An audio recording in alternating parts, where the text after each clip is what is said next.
இந்தியாவுக்கும் இந்தியர்களுக்கும் வணக்கம்.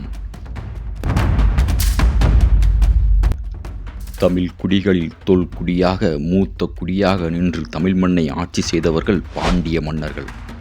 அத்தகைய பாண்டிய பேரரசு கொஞ்சம் கொஞ்சமாக வீழ்ச்சியடைந்து முற்றிலுமாக இந்த மண்ணில் பாளையக்காரர்களாக ஜெமீன்களாக நின்று மறைந்து போவதற்கு முக்கிய காரணமாக இருந்தது. பாண்டியர்களின் வீழ்ச்சிக்கு முக்கிய காரணமாக இருந்தது சகோதர யுத்தம்தான். பாண்டியர்களின் வீழ்ச்சிக்கு முக்கியமான காரணமான சகோதர யுத்தம் என்பது மறைக்கப்பட்ட வரலாற்றில் ஒன்று. பாண்டியர்கள் எதனால் வீழ்ந்தார்கள் என வரலாற்றை படிக்கும்போது பாண்டியர்களின் சகோதர யுத்தமே மிக முக்கிய காரணமாக இருக்கிறது.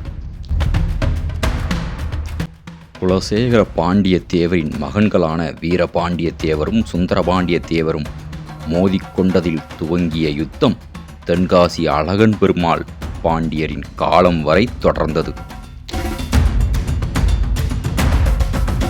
அதன் தொடர்ச்சியாக தென்காசி பாண்டிய மறவர்களுக்கும் கயத்தார் பாண்டிய மறவர்களுக்கும் இடையே சகோதர யுத்தம் நடைபெற்றது.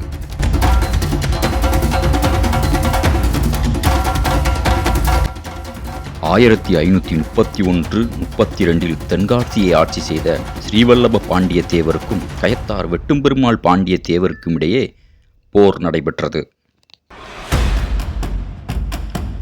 இருவரும் சகோதரர்களாக இருந்தாலும் இருவரும் மறவ மன்னர்களாக இருந்த போதிலும் சகோதர யுத்தத்தின் காரணமாக தென்காசி மறவர்களும் கயத்தார் மறவர்களும் மோதிக்கொண்டனர்.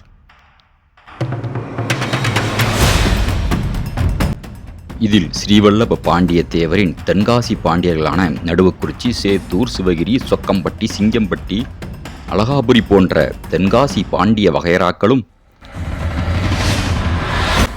கயத்தார், கோவில்பட்டி, வல்லநாடு, முரப்பநாடு போன்ற கயத்தார் பாண்டிய மறவர்களுக்கும் இடையே போர் நடைபெற்றது.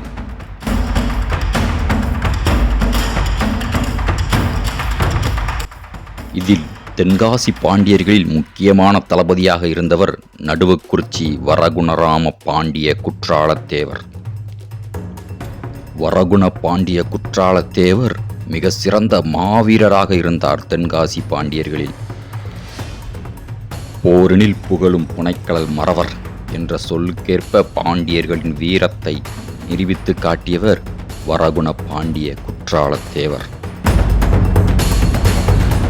வரகுண பாண்டிய குற்றாலத்தேவர் மிக சிறந்த மாவீரராக இருந்து தென்காசி பாண்டியர்களுக்காக கயத்தார் வெட்டும்பெருமாள் பாண்டிய மறவரை எதிர்த்து பல போர்களை செய்துள்ளார். அதில் வரகுண பாண்டிய குற்றாலத்தேவர் பல வெற்றிகளையும் பெற்றுள்ளார். தென்காசி பாண்டிய மன்னர் குலசேகர தேவர் காலத்தில் தென்காசி பாண்டியருக்கும் கயத்தார் பாண்டியருக்கும் ஏற்பட்ட போரில் வரகுண பாண்டிய குற்றாலத்தேவர் வழிவந்த பாயும்புலி குற்றாலத்தேவர் தென்காசி பாண்டியருக்காக போர் செய்து கயத்தார் வசமிருந்து ஐயன் பிள்ளை குறிச்சியை மீட்டார். இந்த போர் பாயும்புலி குற்றாலத்தேவர் அவர்களின் வீரத்திற்கு ஒரு எடுத்துக்காட்டாக விளங்கியது. பாயும்புலி குற்றாலத்தேவருக்கு தென்காசியை ஆட்சி செய்த குலசேகர தேவர் பல பட்டங்களையும் பரிசுகளையும் கொடுத்தார்.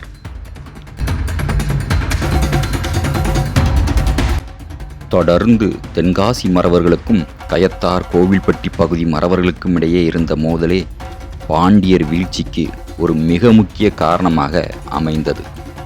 இந்த சகோதர யுத்தம்தான் பாண்டியர்களை வலிமை இழக்க செய்தது என சொல்லலாம். பாண்டியர்களை வலிமை இழக்க செய்தது மிக முக்கிய காரணம் பாண்டிய மறவர்களுக்கிடையே ஏற்பட்ட இந்த சகோதர யுத்தம்தான். பாண்டிய மறவர்களுக்கிடையே இந்த சகோதர யுத்தம் மட்டும் நிகழாமல் இருந்திருந்தால் ஒருபோதும் பாண்டியர்களை வடுகப் படையெடுப்போ இல்லை நாயக்கர் படையெடுப்போ இல்லை வேறு எந்த படையெடுப்பும் பாண்டியர்களை வீழ்த்தியிருக்கவே முடியாது என்பது நிதர்சனமான உண்மை.